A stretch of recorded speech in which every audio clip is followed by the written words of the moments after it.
Tamara Fontaine. Is That You, Santa Claus? Part 2.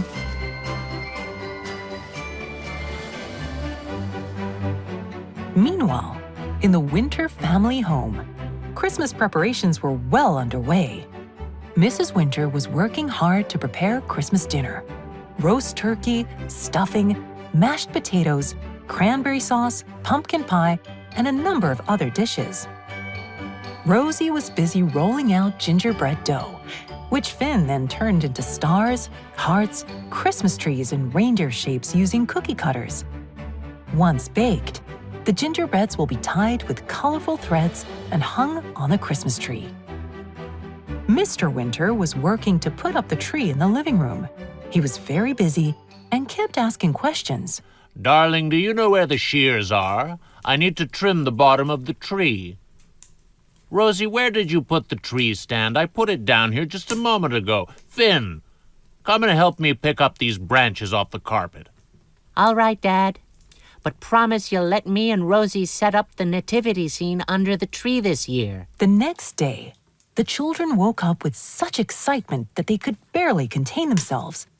They couldn't stop thinking, it's Christmas Eve, the best night of the year. I can't wait for Christmas dinner tomorrow. Santa's coming tonight. Come on, Rosie. Let's see if everything's ready for Christmas and for Santa Claus. The house was silent. There was no sign of yesterday's hectic preparations. Their parents weren't in the kitchen or in the living room. They were probably sitting somewhere reading as usual. Meanwhile, the tree still needed decorating. Mom! Dad! Come quickly! We won't finish decorating the tree in time. Mr. Winter didn't need telling twice. He loved decorating the tree with the children, especially putting the star on the top of the tree. I've been waiting for you to wake up, he said as he came out of his room holding the star. Let's start with the top of the tree. Mr. Winter stacked 2 chairs, one on top of the other, and climbed on them to reach the very top of the tree.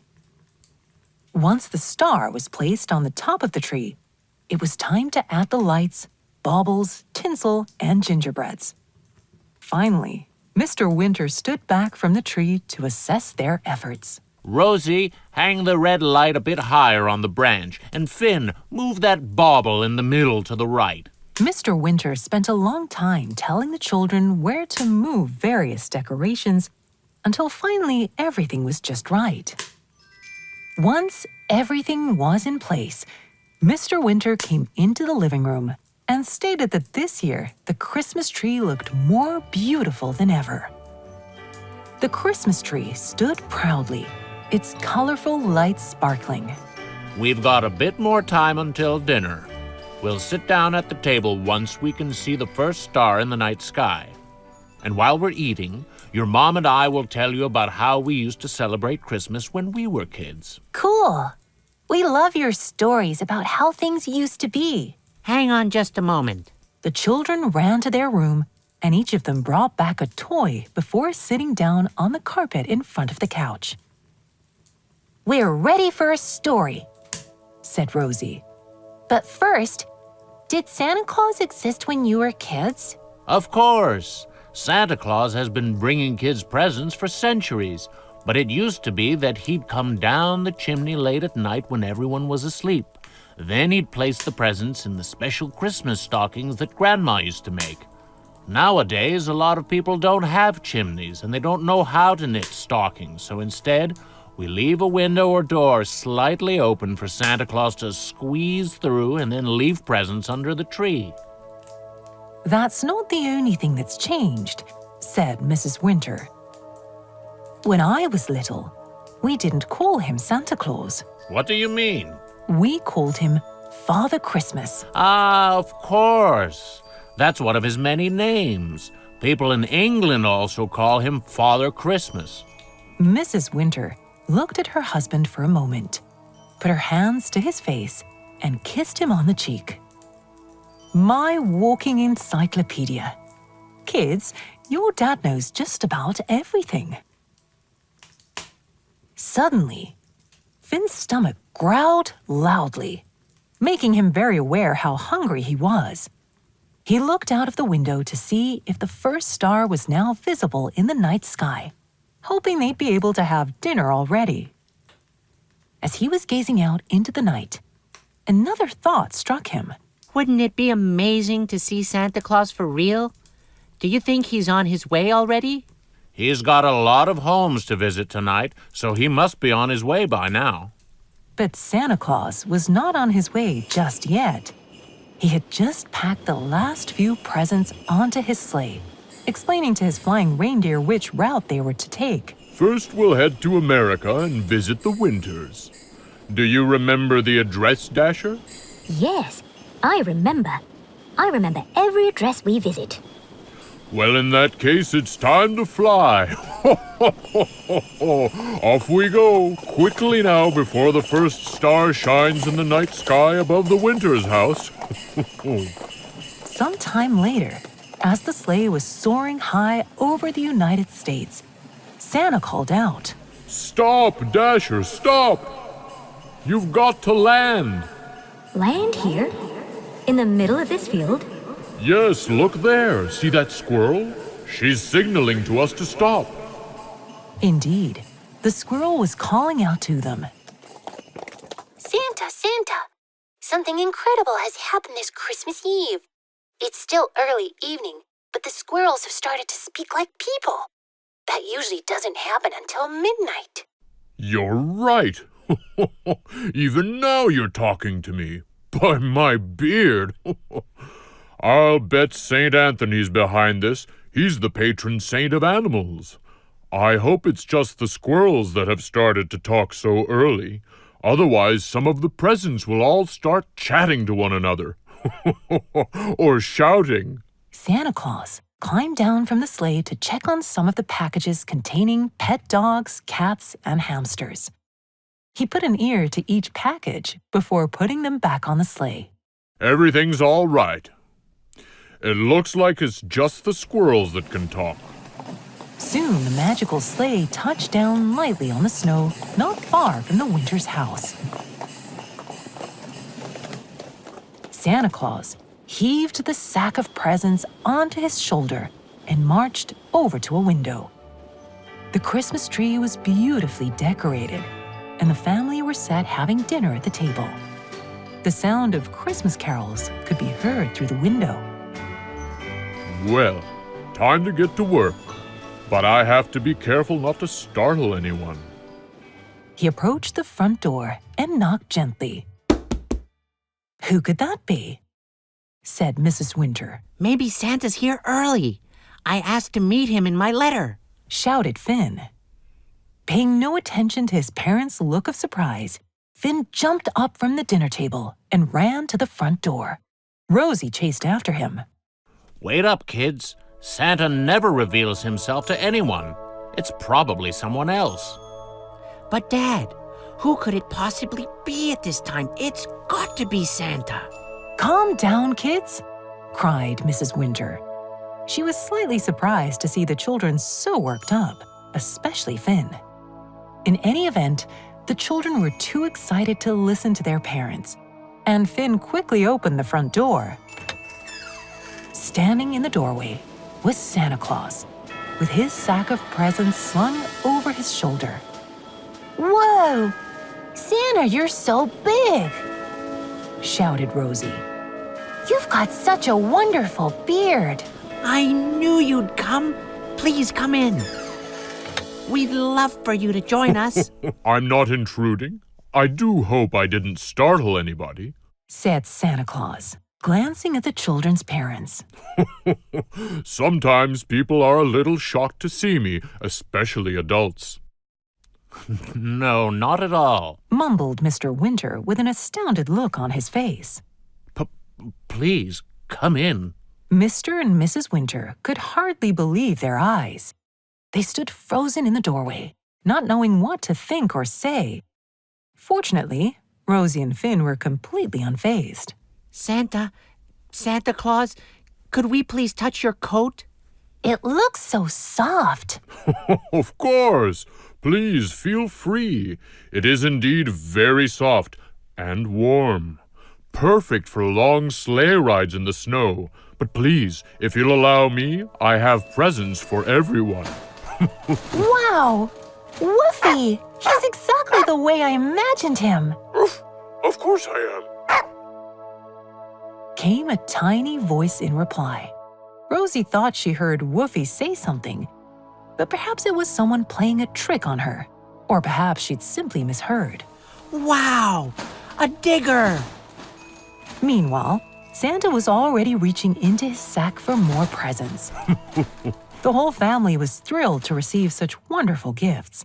Even Mr. and Mrs. Winter had gotten over the shock of seeing Santa Claus in their living room, with smiles back on their faces. Finn, in your letter you asked me if I'd take you for a ride in my sleigh. Are you sure you're ready to come flying with me? You're not afraid? Not even a little bit. Let me get my winter coat and let's go. I'm coming too, shouted Rosie assertively as she ran towards the cupboard containing their winter clothes. Stop! There's no need to take your coats. With a single magic word, I'll have you dressed as Santa's assistants. However, before I do, I need to ask your parents for permission. Santa glanced at Mr. and Mrs. Winter, who briefly looked at one another before nodding their heads in agreement. And then, whoosh! What's that? The children were suddenly surrounded by a swarm of thousands of flashing stars. And when the magic finally faded, Rosie and Finn looked just like Santa's assistants, dressed from head to toe in elf outfits. The children had barely taken their seats on the sleigh when Dasher raced forward and took to the sky. The stars in the night sky sparkled as if to welcome the children. But what was that? One of the stars, the brightest and most beautiful, abandoned its place in the heavens and began to fall towards a distant place on Earth, lighting up the sky with its fiery trail. That's the Star of Bethlehem, Explained Santa. Every year on Christmas Eve, it flies across the sky to mark the place where baby Jesus was born. The children were watching in amazement as the Star of Bethlehem faded into the distance, when suddenly the sleigh began to descend. Are we going back already? Asked Rosie. So soon? No, not yet. We're just going to deliver some presents to the children's home. There are so many children to deliver presents for that I'm going to need your help. Now hold on tight. We're coming into land. Moments later, the trio found themselves inside the children's home. Wasting no time, Santa Claus unpacked present after present from his sack and called out the names of each child one by one. Rosie and Finn handed the presents out to the children as they approached. There were so many of them, and several of them were crying tears of happiness. That day, Rosie and Finn understood that giving gifts can bring even greater joy than receiving them. Alas, all good things come to an end. Rosie and Finn would happily have accompanied Santa as he visited more homes or even just have flown across the skies with him. But it was time to go back. 1, 2, 3, hop down off the sleigh.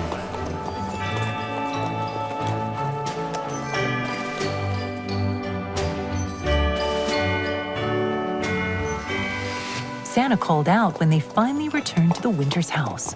Off you go now. Your parents are waiting. Will you be going now, Santa? When will we see you again? I won't be heading off right away. I have something I need to do nearby. I'll come by and knock on your window when I'm done. Now off you go, back to your parents. The children obediently ran back to the house, and Santa turned and headed toward young Mark's house. He didn't quite make it to the door before, seemingly out of nowhere, a young boy in a woolly hat appeared.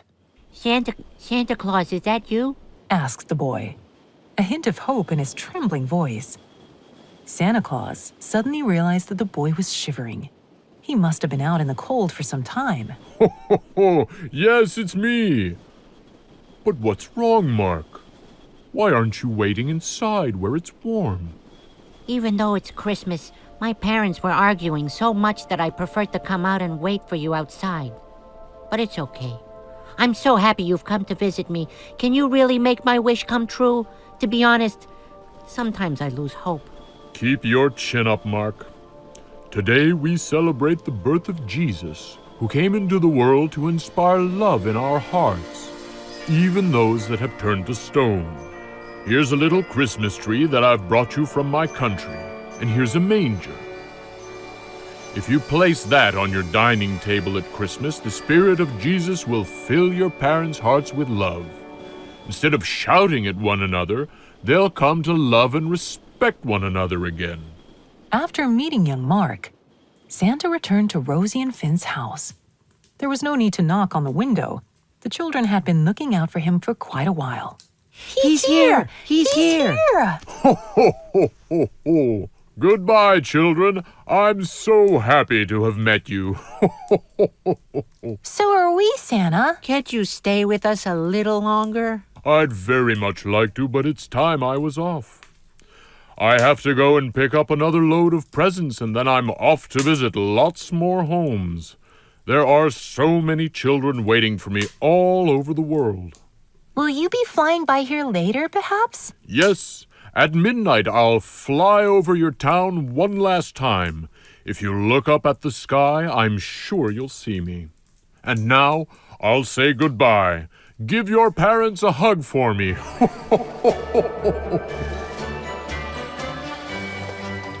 Santa Claus made a clicking noise to Dasher. The sleigh lurched forward before lifting high into the night sky. Santa Claus and his faithful reindeer had a long night ahead of them.